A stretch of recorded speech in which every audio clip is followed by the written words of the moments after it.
The paradox of the spiritual path is that you must lose yourself. You must let go of the illusion to see what is truly there, to step into the truest version of yourself. It is to let go of the finite in order to step into the infinite. And in a previous video, I talked about how this can be compared to um, in or like using a metaphor with math. So if you think about all of the numbers that exist, 0, -1, -2, or 0, 1, 2, 3, going up until just infinity on both sides, negative and positive. Since you are infinite, you have the capacity to identify with any number along that number sequence, number line, whatever you want to call it. You can identify with -1,000, or you can identify with 1,523,000, and no matter which one you identify with, your perception is still valid, but it is incomplete. And once you let go of the identification with a finite, temporary aspect of existence, you step into life source, and you can step into the infinite nature of who you are. And this is very abstract and may be difficult to grasp at first. But to put it in simpler terms, it looks like letting go of the past and letting go of the future. In a way, we sometimes project the past onto our future in order to, our brain does this as a survival mechanism to protect ourselves, or it's just a prediction machine rather. It's saying like these set of events happen, so it is likely that a similar set of events will happen in the future. And to think like that is will create a self-fulfilling prophecy in the end. So the way out of this is to let go of who you think you are and discover who you are. Let's say, to further understand this, I'll use an example. Let's say you are hanging out with a new friend you met recently, and you have this idea of what she is like.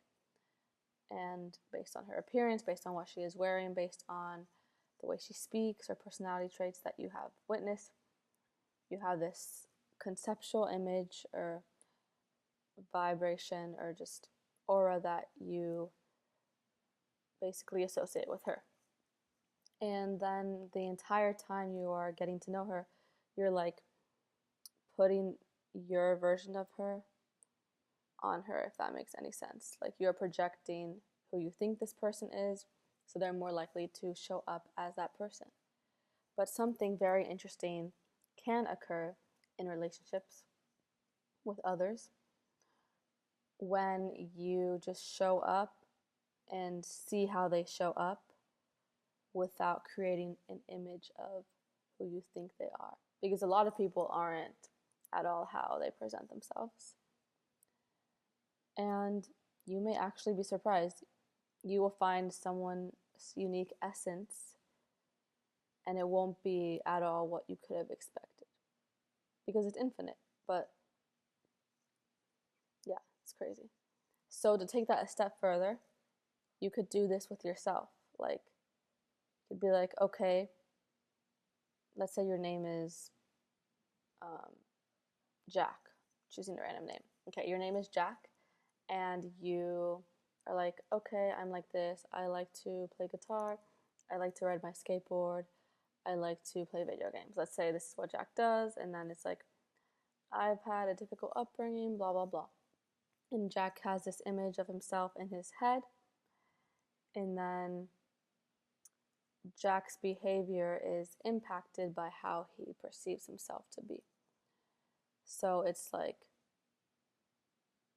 it's the same as you perceiving someone, like one of your friends, a certain way will impact how they act or how you perceive them and how you feel about them. So let's say, yes, Jack perceives himself in a certain way, but one day he wakes up and he's like, wait a second, like, these things happen, but like, who am I?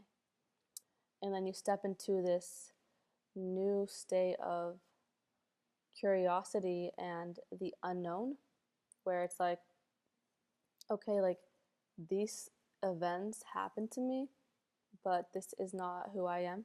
And just because I have these specific interests, that doesn't encapsulate who you are, your infinite nature, your infinite essence. So then we go into an uncharted territory of, oh, I have to like sit here with myself and get to know myself. I have to sit here with myself, and instead of holding these expectations or this illusion of who I think I am, I have to drop that and see who I actually am in the present moment. Not the past, not the future.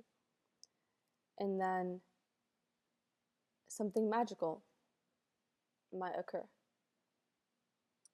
If you are living for someone else, let's say your parents were like, you should like basketball, or you should like reading mystery books, and your whole life you just force yourself to play basketball and read mystery books. Just a random example. I don't do either of those things. And then you sit down one day and you're like, do I actually want to play basketball and read a mystery novel? And you're like, no, actually, I want to play tennis and I'd rather read poetry or something random. And then you get to know yourself and you're like, okay, like, as if you're getting to know a friend, like, what do you want to, like, what do I want to do in this present moment with my time? Like, not what should I be doing necessarily. It's like your free time when you're not working. Not what should I be doing right now or what should I want to do. It's more like, what do I actually want to do? Like, what brings me fulfillment? And yeah, so I'm going to start testing this out for the next week of getting to know myself without acting like I know who I am. So this entire thing is, okay, like, you realize I actually don't know that much about myself. Just like in a relationship, you're like, I actually don't know you. Like, the way for a relationship to succeed is to approach it with curiosity. Curiosity, I just pronounced it T. Curiosity. And then the other person will surprise you, and this curiosity brings another level of presence because you're not on autopilot. You're not assuming that you know this person, aka you're not on autopilot with yourself. You're not assuming that you know everything about yourself. Then your true nature will be revealed. Your nature of infinity and your true essence of source. And I personally am not religious, but this is a verse in the Bible. It says, to find your life, you must lose your life. And I'm just taking that completely out of context, but whatever. I'm just going to use it how I want to use it. I'm joking, guys. So, to find your life, you must lose your life, to me means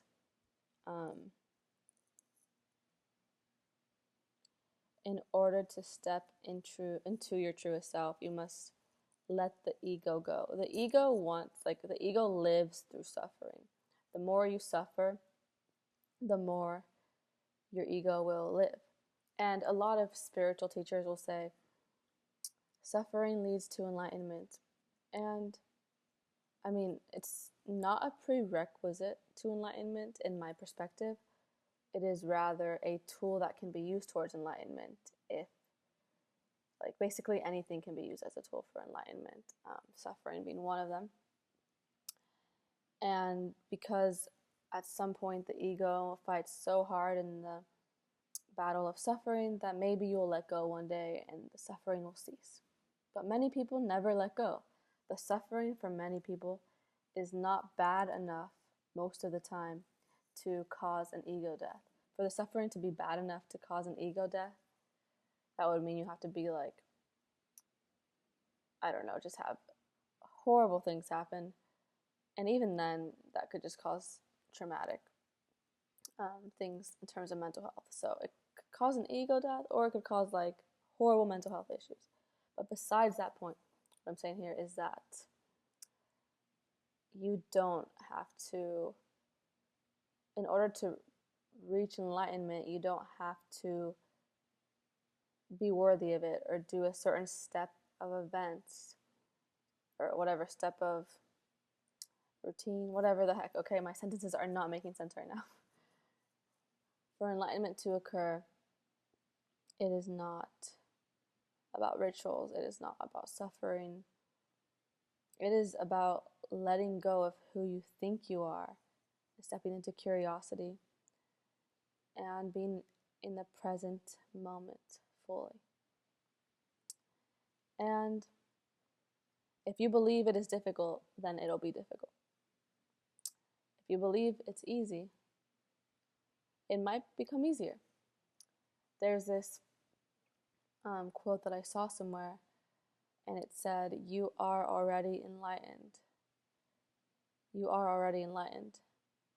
If you choose to step into it, you are enlightened right now. You can break the program of time, and the only thing stopping you from enlightenment is the illusion that you are not enlightened, the illusion that you are your ego." So once you realize, I'm already enlightened, I'm just identifying with these temporary things, I'm identifying with things that aren't even me, then it's this new territory of I am the observer. And